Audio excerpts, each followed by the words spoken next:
Welcome. Welcome, everybody. Olga, welcome. Get started in just 1 minute.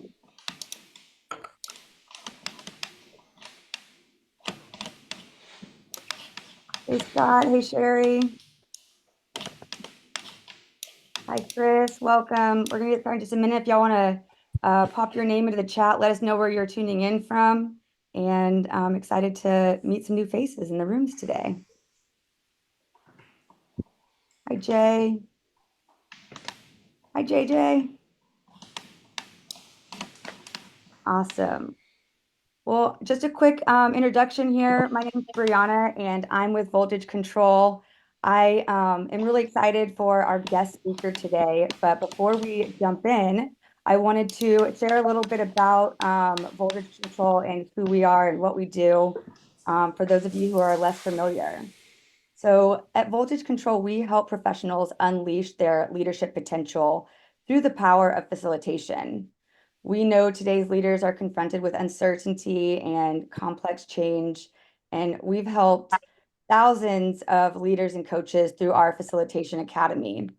And our mission is really to prepare today's leaders for now and what's next. So we have lots of ways that you can get involved in our community. A few that we have coming up that I thought y'all might be interested in a few days. It's already April, what happened to time? But we host a virtual meetup called Facilitation Lab, where every Thursday it's free and open to everyone, regardless of your, season, if you're a seasoned professional or you're brand new to the facilitation world.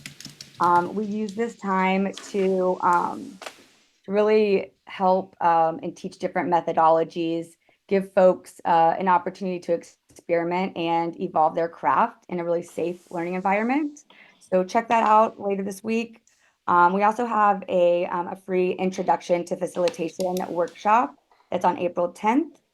We have a longer format workshop series starting May 4th on workshop design.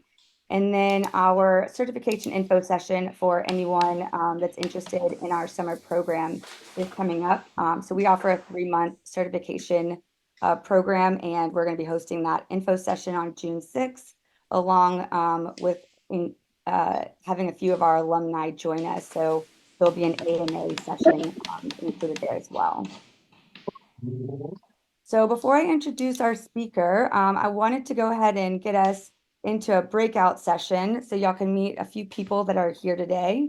So I'm going to put y'all into rooms of about 4 to 5 folks, and I would love for y'all to introduce yourself and share a time when continuous discovery or facilitation contributed to a positive outcome for you. So I'll go ahead and get those rooms created and get y'all out there. So just give me 1 minute. Popeye.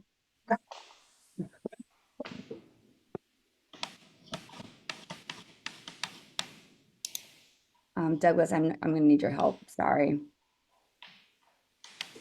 No problem.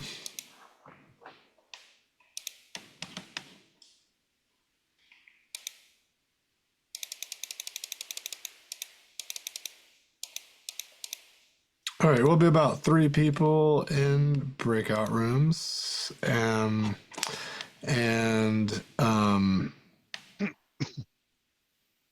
let's see here. Just gonna check a few things before I get these open. Um,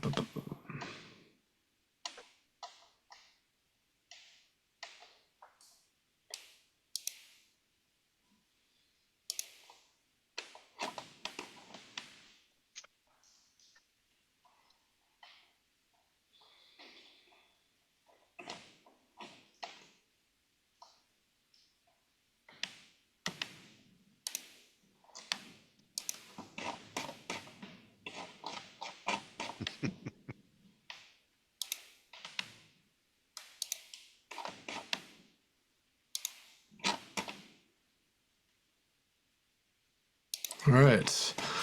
I think we're ready for breakout. So we'll be in here for just over 10 minutes or so. Don't worry. I'll put 3 people per breakout room. I see a few folks saying that they can't join.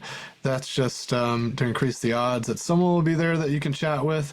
If not, just raise your hand. We'll see it and we can do some rearranging. Good to see everyone back in. I love that. When we come back from breakouts, miraculously all the videos are on. It's such a beautiful thing. All right, Bree, did you have anything else to share, or I think we're gonna give Teresa a moment to share some stuff about her work before we got started. Is that right? Sounds good. Thank you.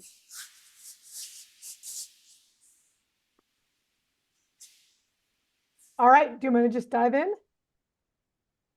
Would love that. Yeah. So yeah, I'm sorry. I'm really excited to introduce y'all to Teresa, and her and Douglas will be taking it from here. Thanks, y'all.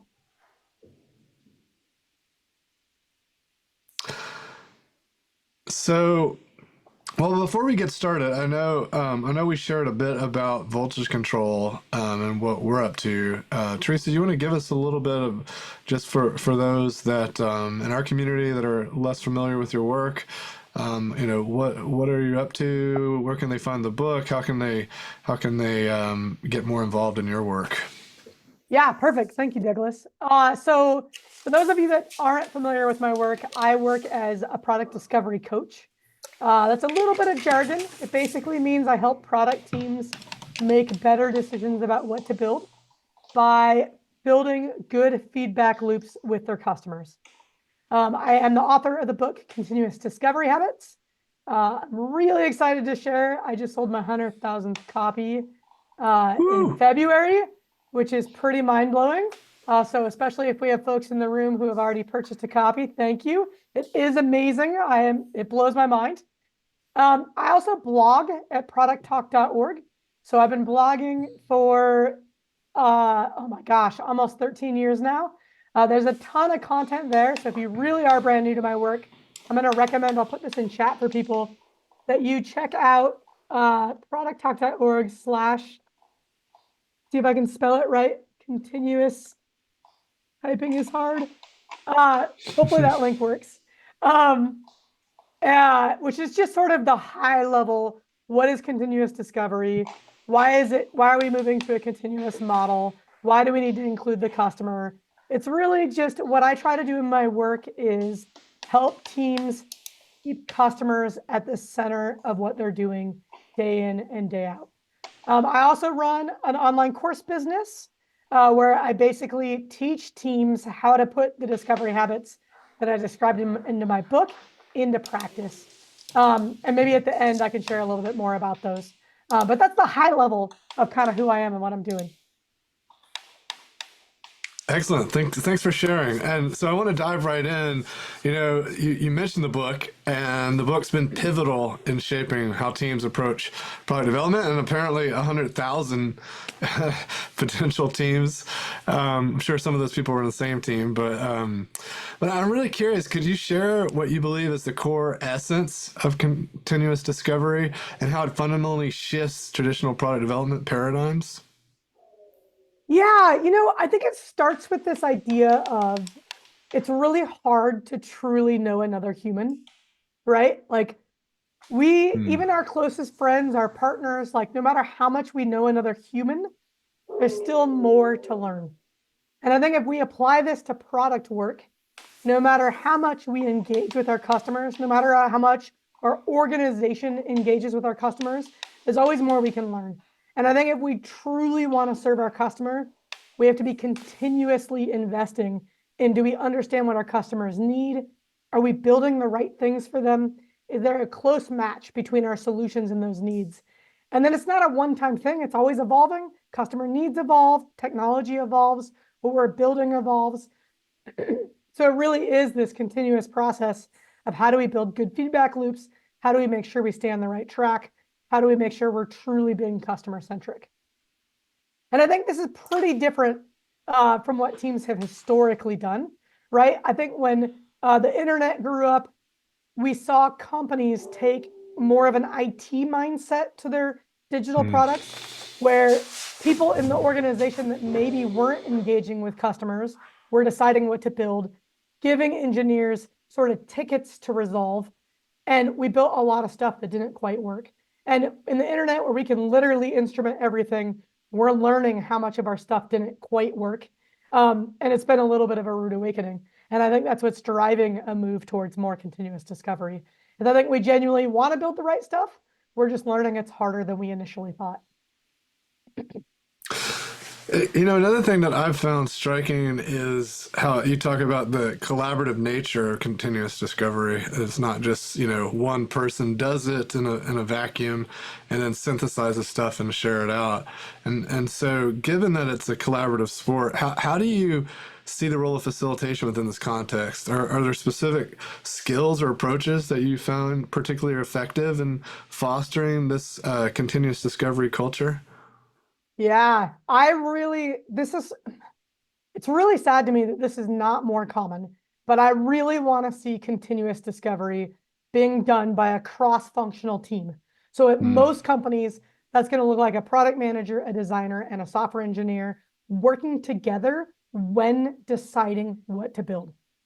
So let's contrast this to what typically happens. Typically, some business stakeholder decides we need this thing. It gets passed to a product manager who writes a requirements document. That gets passed to a designer who does the design work. And then that gets passed to an engineer who tries to build the thing. And excuse me, what ends up happening is it's like a game of telephone. The message gets distorted along the way. Of course, the engineers build something that's like 3 or 4 hops away from what initially came in from a customer. Because we're not collaborating, we're designing things that are hard to build, so it's taking longer to build things. The product manager doesn't necessarily even know what's possible from a technology standpoint because the engineers aren't involved from the very beginning. And we get less than good product. We get pretty mediocre products out of this process. So I think what a lot of companies are recognizing is that we actually do better work. We come up with better solutions. We build them faster if we just get these roles collaborating from the beginning. Now, it's not exclusive to those 3 roles. So if I have user researchers on the call, or data scientists, or product marketing managers, this idea of a product trio isn't meant to exclude roles. The idea is it's a cross-functional approach to making decisions about what to build. And you can modify that trio based on the roles available to you. So it's really flexible. The key principle is a cross-functional approach so that we really are collaborating. And then Douglas, you said, okay, well, if we're collaborating, and this is different from what we've historically done, are there new skills involved? And I would say definitely. So I think the big one is business teaches us how to work in silos. It teaches us how to work in hierarchies. It teaches us to designate a decision maker and who to escalate things through. And I think all of this doesn't work for true collaboration. I think in true collaboration, we don't escalate things. We don't designate a decision maker. We actually work together to come up with a decision that works for everybody. And this is a really foreign concept to a lot of people because they haven't experienced it. Like the number one question I get is, how does a trio resolve a disagreement? Well, this is the heart of collaboration, right? People think about it as like, well, doesn't the engineer decide if it's a feasibility decision, and the designer decides if it's a usability decision, and the product manager decides if it's a viability decision. And even Marty Kagan writes about it this way. And what I see working with teams is this fundamentally doesn't work. If the designer is responsible for usability and the engineer is responsible for feasibility, and they don't consider each other's perspectives, how are they supposed to come to agreement on a solution? They're not going to, right? So the skill involved is we have to learn how to think across disciplines. We have to learn how to take the perspectives of the other people on our team. We have to learn how to be comfortable being responsible for feasibility when we're not an engineer. We have to learn how to be comfortable taking responsibility for usability when we're not a designer. We have to learn how to be comfortable taking responsibility for viability when we're not a product manager. Now, it doesn't mean we don't defer to the engineer's expertise when we're making feasibility decisions, but it means we're all jointly responsible for building an adequate solution for our customers. And this is a whole new way of working for a lot of us. And it definitely requires a lot of skill that we can definitely unpack. You know there's another layer there, which you're making me think about, is the importance of integrated decisions. I think so often people, when they're thinking about a decision making protocol and they're trying to facilitate through like prioritization or any kind of decision making process, they think about this option versus that option. Like, is this a good one or this a good one? Versus what happens when we start looking at the intersectionality of various things, and how do we come up with something better than we originally thought of? So we move past our first good ideas into something that's really novel and much better.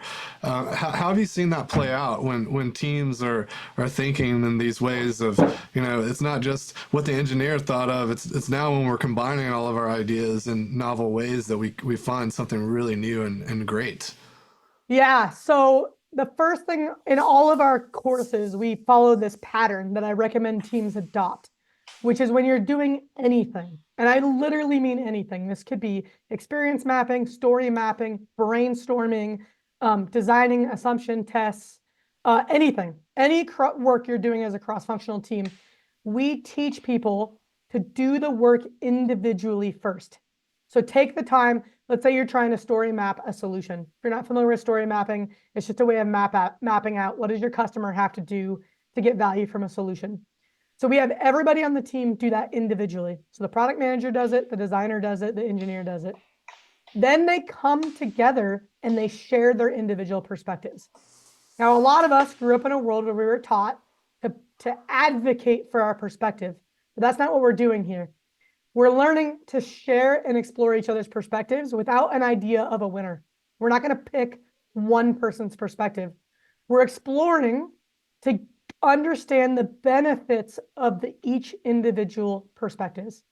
And then we're going to work together as a team to develop a whole new perspective that integrates all those individual perspectives. And the value of this is how we get to feasible, viable, desirable, right? We're taking all of our individual perspectives. We're doing the work individually, so there's no hiding. You have to put in the work. We're taking the time to explore the different perspectives on our team, and then together we're creating a new version that's even better because it leverages everybody's expertise. This pattern of like individual work, truly explore the diverse perspectives on your team, and then create a new option that leverages all of that expertise is a great way to reconcile my way versus your way. It's not about my way versus your way. It's about our way. Another thing that really helps with this is I teach teams to do their discovery work together, which means they're interviewing customers together. They're running assumption tests together. They're learning from their customers together about what's going to work and what's not going to work. And this is really critical because oftentimes when teams have disagreement, it's because they're pulling from different sources. We want everybody to have shared common ground, right? We want them to all hear the same customer conversations. We want them to have access to the same behavioral analytics. We want them to be sharing with each other what they're hearing from sales and what they're hearing from other engineers and what they're hearing from marketing, so that we're all working from the same foundation. And that alone dramatically reduces disagreements. And then if we really do find ourselves in a situation where I have a really strong point of view and Douglas has a really strong point of view, and we can't find an alternative that integrates those, we can always fall back on testing. But people say, isn't that going to take forever? What I'll tell you is it rarely happens. It rarely happens that two people on your team have completely different perspectives if you start from a shared understanding and you genuinely explore the different perspectives and try to generate a better option. I love that this idea of doing the discovery together. It's something that we were doing early on in design sprints, because a lot of times, the leadership might want to bow out that day because it doesn't seem as important because they're not making decisions or what have you. And the teams that did it together came out with such a strong shared understanding because they weren't relying on someone else's synthesis of the interviews, even though it's the same, they were pulling from the same data points. Once someone synthesizes it and applies meaning to it, now that's another layer of interpretation, just like the telephone game you were talking about earlier. Yeah, this is one of the hardest things about discovery and user research overall. How do we share what we're learning in a way that makes it actionable for other people? And I think this is why it's so critical that product teams get their own exposure to customers. It doesn't mean we can't build on other people's research. We absolutely can. So if we have the luxury of working with user research teams, we can use that research as our foundation, but we want to build on top of it. We want to make sure everybody who is building, designers, software engineers, product managers, the people that are building, have exposure to customers and can get fast answers to their daily questions, and that they're doing it together. I think these are some of the core principles of what a good continuous discovery team is doing.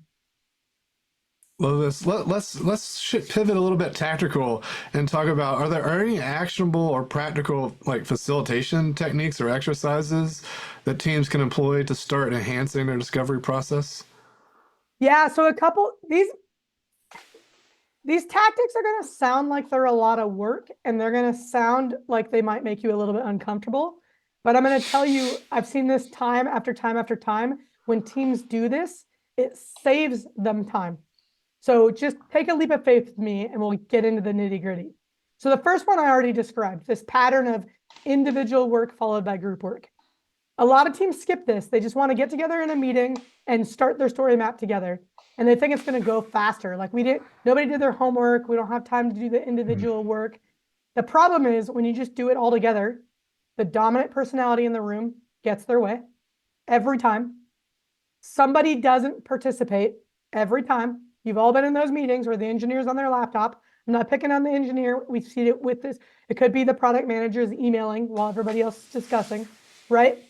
When we follow this pattern of individual work followed by group work, everybody has to put in the work. And so we leverage all the perspectives and all the knowledge on the team. So that's the first one. It sounds like it's going to take more time. You're going to get to a happy path faster. It's counterintuitive, but you will get to a happy path faster. The second one is, I think it's really hard to align as a team if you aren't visualizing your thinking. So this is where people get a little bit uncomfortable because I'm going to talk about drawing. And a lot of us stopped drawing when we were like 8 or 9 years old, which means we draw like 8 or 9-year-olds. That is okay. You're allowed to draw like an 8 or 9-year-old. It's going to be adequate for our purposes. We've all been in that meeting where we heard the same thing and we walked out with completely different interpretations. This is the problem with language. It's vague, it's ambiguous. Our brains filter things based on our own knowledge and expertise, which means an experience, which means we're going to hear the same thing. We're going to interpret it completely differently. If we do this on our cross-functional teams as we're building things, we build in different directions and we create a hot mess. We don't want to do that. So one of the best tactics for collaborating as a team is to make sure that you're constantly visualizing your thinking. We can do this with experience maps, with story maps, with opportunity solution trees, with assumption mapping. We have lots of visual tools with all the different canvases we have. We have lots of visual tools that help us do this. But I think it's really important that we take the time to visualize our work so we can all align on, do we have shared understanding? Are we working from the same foundation? And then finally, I think, especially with a lot of companies going remote and now some of us are hybrid and we're not spending as much time in person, I don't believe we need to be co-located to do good work. Don't believe that. I've seen lots of remote teams do really good work. It's another area where I disagree with Marty Kagan. I love Marty. I respect his work. I'm just going to highlight I disagree with that particular thing. But here's what I do think we need. We need real-time interaction every single day. I'm going to say that again. We need real-time interaction every single day. So if I'm on a product trio, I need to be talking to my teammates every single day on a Zoom call, in person if I have that luxury, some way where we can have a dialogue in real time every single day. So if you're spread across time zones that don't allow for that, you're going to struggle to be a good continuous discovery team. But if you can be spread all over the world, as long as you have a couple hours to overlap, and you can use that time to collaborate, you're probably going to be fine. And then there's a fourth tactic that I'll throw out, which is there's this movement called working out loud. And it's just this ethos of how do we make our work visible as we do our work. And a lot of us are learning to do this like in tools like Slack and Teams, right? It's how do we expose our work while we're doing the work? It allows others to passively follow along. And this is a really powerful tactic to stay in sync with our teammates and help other people in the organization follow what we're doing. I love all those points, and I could mirror those into some of the facilitation pieces that we often talk about. You know, you talked about the solo work. That's super critical, and that can even find its way into everyday meetings. Allowing people, like if we got a big question we're wanting to confront, and we're together, even just dedicating 3-5 minutes for everyone just to quietly contemplate, or even go Google some stuff, or do some research, or find that passage from some text that might be helpful to reference, and then we come back and discuss. It can really level the playing field for folks that haven't thought about this as much in the shower, or aren't the quick jump to solution kind of thinkers.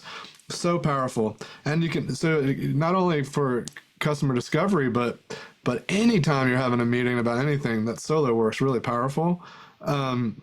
Visualizing your thinking, I mean, that's just core to facilitation practices. The one thing I'll just add to that is there's a body of work called Clean Language that really focuses on metaphor. And so in addition to visualizing our language, we can think about how to remove metaphor from our language. So if someone says something that has metaphor in it, like I think it should be magical for customers, maybe we should stop for a second and ask them what kind of magical. Get them to like elaborate on the words that they and describe things in more detail, and then that way we can get to a deeper understanding. And that might even be a signal for you to maybe let's draw together if metaphor starts coming out. And then I love the time zone comment, and I'll just say that we are real big fans of coaching teams on creating team agreements on, when are we going to have these touch points? And if you're looking at the organizational level, I think it's really anti-pattern to encourage folks to say these are the hours we're going to work every day as a company. But teams, that's very powerful. And so if organizations let the teams make those decisions, but encourage, almost mandate that the teams do that, because to Teresa's point, you got to have that overlap. Even if you have an asynchronous culture, there has to be some synchronous time involved in that. Anyway, you got me excited on those tactics, Teresa. Yeah, Douglas. Go ahead.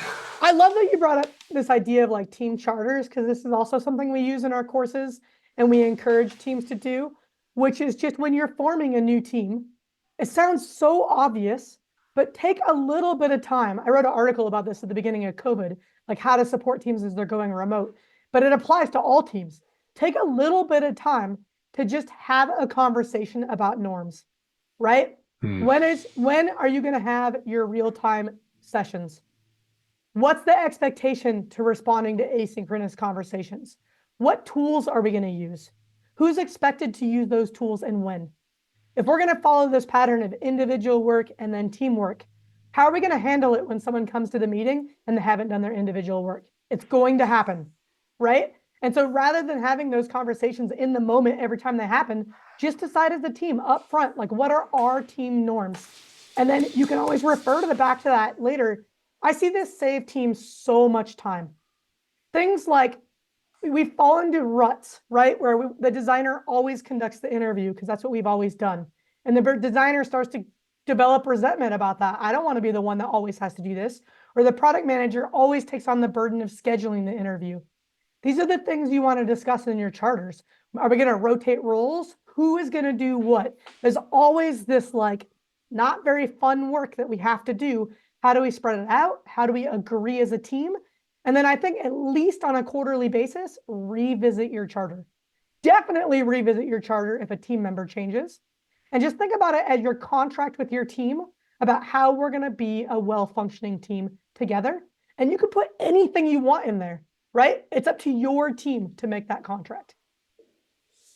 I'm curious if people, can we just get a quick, like if you're on your camera, Yeah. or you can use the Zoom reaction. I'm curious if folks use team charters. Is this something people are doing? You can give a thumbs up or kind of, I'm seeing some of this. Okay, cool. Teresa, It would is a you very say powerful tool. like a team working agreement? Would Yeah. that be okay? Yeah. Yeah, that's Yep. another common name for them, for sure. Perfect. Love that. And it's I've even talked to some alumni who have taken the kind of pop-up rules and behaviors that we want to exhibit in our meetings, and they brought these into their slides, so that the slides that they'll bring in to kind of kick off a meeting, they'll display them every time, and it gives an opportunity to check in and say, are these still valid? And as a little reminder of like, hey, this is how we want to be with each other today. So if those things are having a hard time taking root, find moments that you can put them in front of each other consistently. Yeah, the other thing I'll say, let's like some of the things that I see teams put in their charter that are specific to discovery. Here's some things to look out for. We've probably all seen this, right? It used to happen in person all the time. You're brainstorming, you're in front of a whiteboard. One person has the pen. What does that mean? That person's the editor. They have all the power in the conversation, right? Now we're seeing a move away from this. Miro and Mural are starting to solve this.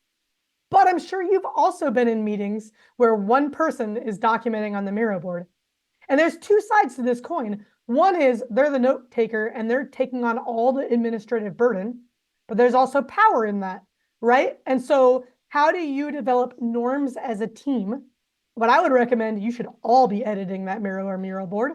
That's the beauty of these collaboration tools. We all have pens now, right? And we need to build the muscle of practicing in the moment, that when someone isn't participating, you'd be like, hey, Douglas, it doesn't look like you're adding anything. Can we just do a check-in? What's going on with you? Right? So we need to make it not okay to not participate in our collaborative sessions. That was a double negative, but hopefully you followed me, right? Like we want to build this muscle as a team. We're all here to participate. There's no opting out. And if, we all have those moments where we're not ready to participate, in which case we need to be comfortable saying, I'm having a tough day. I'm not here today. Can we reschedule? But I think this is especially in discovery, we don't have room to phone it in. We're making cross-functional decisions because they're really important. People forget that engineering costs a lot of money. Product designers cost a lot of money. Product managers cost a lot of money. We have a small cross-functional team. We're talking multiple millions of dollars in a year. How are we spending that money? That's what we're talking about when we're talking about deciding what to build. We don't want to phone it in, right? We want everybody giving their all. And we're not doing discovery all day long. We want to bring our energy and bring participation, which means we also have to hold each other accountable. So a lot of the team charter stuff you can get into. How are we going to handle it when someone isn't participating? Do we have a safe word? To be like, hey, somebody's not participating. Let's just stop and check in with everybody, right? And so these are some of the things we have to build to truly get to a collaborative team. I love this, and I think we're kind of coming up to the time where we got to shift to questions. I just want to end with one question because it aligns so much with our values, and we're big proponents of practice. We believe you can't have practice unless you practice, and so it's built into the core of a lot of our meetups and our weekly gatherings to give people these moments to get together and do the work in low stakes moments so they can get reps in and build memory and muscle memory and confidence. So I'm curious, in all of your experience of watching teams do this right, learn how to ask the right questions, what have you found to be good ways to easily practice interviewing and learning to ask good questions? Yeah. So first I'm going to highlight one thing I want to clarify, because I feel like over the last few weeks, some people have started to write some critical articles about continuous discovery, and they're framing it as just talking to customers is not enough. So here's what I'm going to tell you. Discovery is not just interviewing customers. It's starting with an outcome. It's interviewing customers to discover opportunities. It's not just talking to customers. And then it's assumption testing to evaluate our solutions. And here's the thing, all three of those things and all the skills that contribute to those three things are skills that need to be developed, which means we have to practice. And Douglas, like Voltage Control, Product Talk Academy, everything we do is focused on practice reps, literally skill building. How do we build these muscles? So you can go read some articles about how to conduct a good customer interview. That's great. It's going to add a little bit of knowledge to your head. It's not necessarily going to make you a better interviewer until you practice over and over and over again. So I will share, we do offer a number of courses. We have a course on how to set outcomes. We have a course on how to conduct interviews. We have a course on how to map the opportunity space. We have a course on how to identify the assumptions your solutions depend upon. And we have a course on assumption testing, and they're all practice oriented. So in all of our courses, you work on case studies, you come to class and you practice. It's not lecture based. You watch videos on your own time. Class time is practice time. We practice over and over and over again. And I designed our courses that way specifically because I'm a huge proponent of deliberate practice. So I want to invite anybody who's interested, you can check those out there at learn.producttalk.org. But I will also tell you ways you can practice on your own. So the first thing is, when we're talking to customers, our purpose is not to evaluate our solutions. Our purpose is to understand who our customer is. So one thing to practice when you're talking to your customers in the context of an interview, have an entire conversation without bringing up your product at all. Can you do it? A good thing to practice. It's hard. Yes. But can you do it? Right? Another thing to practice, after you've done some interviews, you're going to fall into the confirmation bias trap. You're going to think you've heard this story before. So what I like to do is I like to practice, oh, Douglas's story sounds familiar to me, but I know Douglas is a unique human being. So I'm going to listen for what is making Douglas unique. And I'm going to actively practice looking not for what's similar across my customers, what is unique about each and every customer. And that's going to help you get a lot more value out of that. From an interviewing standpoint, one of the things that I teach is story-based interviewing. This is what's going to increase the reliability of the feedback that you get. So I'm not going to ask you, what do you like to watch on Netflix? I'm going to ask you, tell me about the last time you watched Netflix, and I'm going to collect that specific story. This is what we teach in our continuous interviewing course. It's what we provide practice time for. But you can also practice on your own. So when it's the end of the day and you're talking to your spouse or significant other, tell me about your day. That's a story. Collect that story. How much detail can you get? How long can you go into collecting the story without wanting to jump in with your own story? Right? That's a practice. So that's on the interviewing side. On the outcome side, the way that I like to practice, outcomes should be derived from your business model.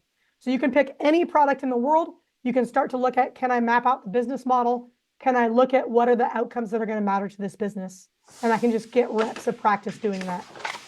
On the assumption testing side, it's a little bit harder. I like to look at the skill I really like to practice is, can I take a solution and deconstruct it into its underlying assumptions? How do I practice doing that? And the thing with assumptions, the more specific, the better. So the most common assumption I hear is, my customers will want my solution. That is not specific enough, right? Why will they want your solution? What are they using it for? What do they need to do to get value from it? And are they willing to do each and every one of those little tiny steps? Are they able to do each and every one of those little steps? Because if there's a weak link in the chain, the solution isn't going to work. So we can practice with getting really specific. And I will share, I'm not trying to do a huge pitch here. I just want you to know we do have courses in all of these topics. We actually have a couple cohorts starting in 2 weeks. If you're interested, you can learn about those at learn.producttalk.org, and I will put that in chat. Awesome. I love those techniques, and I'm sure they can be easily applied. That's the great thing about good practice advice. There are things that we can easily go do. I think Brianna has some questions from the audience here as we kind of come to a close. The chat has been live. So Scott had, and I'll kick us off with Scott's question. When doing exploration via story maps, are you also using journey maps or using the story map to do both jobs? Yeah, here's where language is the problem. We have lots of ways of mapping, and we have lots of similar terms for mapping. Most people get introduced to story mapping in release planning. That's how Jeff Patton uses it. That's what he popularized. That's a great use of story mapping, where you're mapping out how your customer is going to use the product, and then you're using that map to sequence your releases. I basically borrowed Jeff's idea of mapping out how your customer is going to use the product, and I move it earlier in the discovery cycle. So long before we're ready to do release planning, we just have a half-baked idea. How do we align on what we mean by this idea? And we're going to do that by just going step by step. First, a customer will do this, and then they'll do this, and then they'll do this, and then they'll do this, and eventually they'll get value, right? And so you could call that a customer journey map. We have experience mapping, customer journey mapping, story mapping. Here's my 1 minute distinction between the three. I use experience mapping for what is my customer's experience completely independent of me, my company, or my product. I use customer journey mapping for what is my customer's experience as they engage with my company. So not my product, my company as a whole. So that includes customer support, it includes paying their bill, right? Everything. And then I like to use story mapping at the solution level. How is my customer engaging with the product? I'm not suggesting my language is the right language. That's how I use those terms. Awesome. So next question's from David. What are your top tips on selling product discovery coaching services? The most common challenges he's running into is skepticism and overconfidence.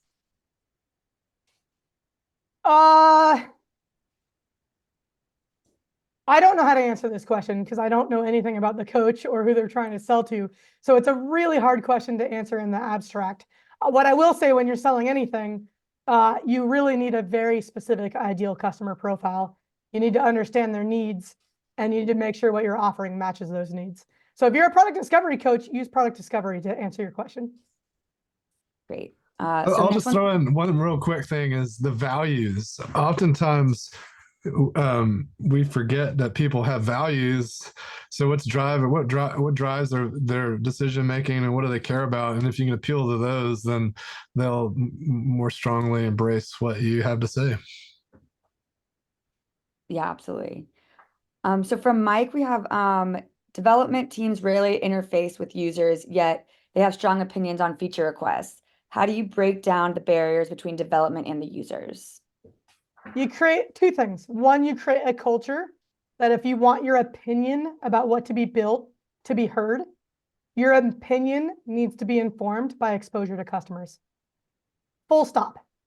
So I'll say that again. If you want your opinion about what we should build to be considered, it has to be informed by exposure to customers. Full requirement, non-negotiable. Second, we have to recognize for a lot of engineers, engaging with customers is really uncomfortable. We can't just throw them into the deep end and tell them good luck, right? So we have to think about onboarding our engineers to discovery. How do we help them take teeny tiny steps in the right direction? I've written about this. I have an article that if you just search for how to get engineers engaged in discovery, it should come up as number 1 on Google, but if it doesn't, just add product talk to your search and it definitely will come up.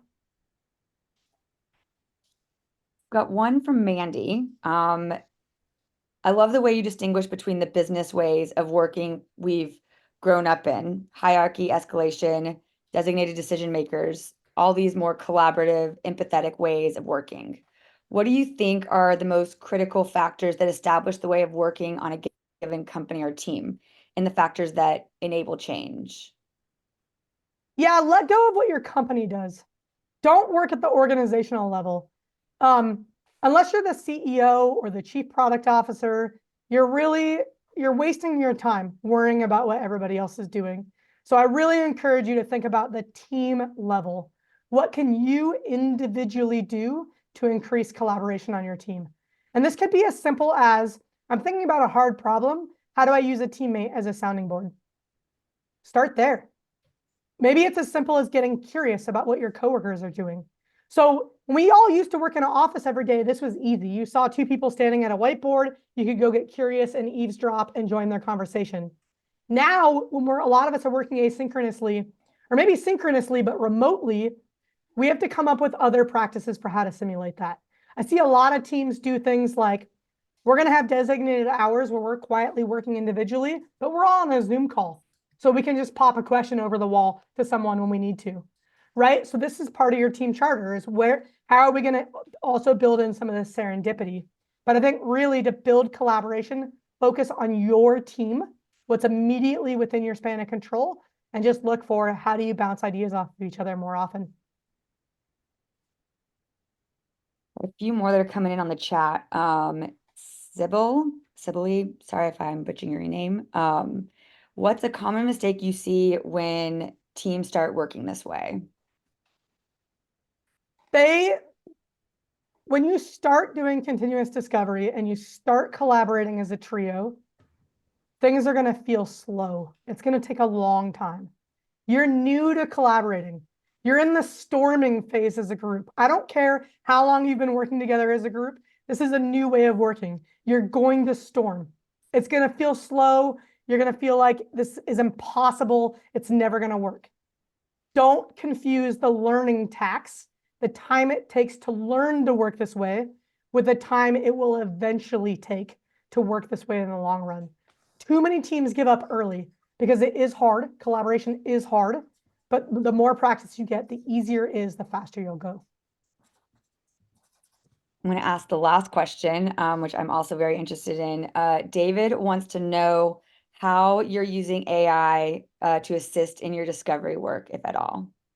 Yeah, I like to use ChatGPT in particular. So ChatGPT Plus, so the paid version, because it's significantly better than the free version, as a teammate. So when I just said I have teams do individual work and then group work, I literally treat ChatGPT as a teammate. So now you got to be careful when we're talking about like customer data. If you're not on a Teams or enterprise plan, you probably shouldn't be putting customer data into ChatGPT. I am on a Teams plan. I still anonymize my customer data before ChatGPT sees it. But I like to use ChatGPT for things like, did I miss anything in this transcript? Did it come up with opportunities that I missed? One of the things I'll tell you, ChatGPT out of the box, you just open up a ChatGPT window and you put things in, not specific enough for most discovery work. So what I've done is I've created custom GPTs where I'm training the GPTs to get to the level of specificity I want to see. Over the next few months, I will be integrating these custom GPTs into our courses, and eventually they may become public tools. I think there's a ton of potential for AI in discovery, but we're still really in the early days and it's to be determined. I do not recommend you use an AI as a replacement for your customer. And I think I will always believe that. Amazing. Well, Teresa, thank you so much for joining us today. I know that was like a fast and furious conversation. I also appreciate y'all being patient with me while I had some tech issues earlier, but I just thoroughly enjoyed this conversation, and thank you so much for joining us and sharing your time with our community today. I'll be following up with everyone on the call today. We'll send you the recording along with some of the links that Teresa mentioned throughout the event. So keep an eye out for the email of that by tomorrow at the latest. Thanks so much, and hope y'all have a great rest of your day. Thank you, everybody.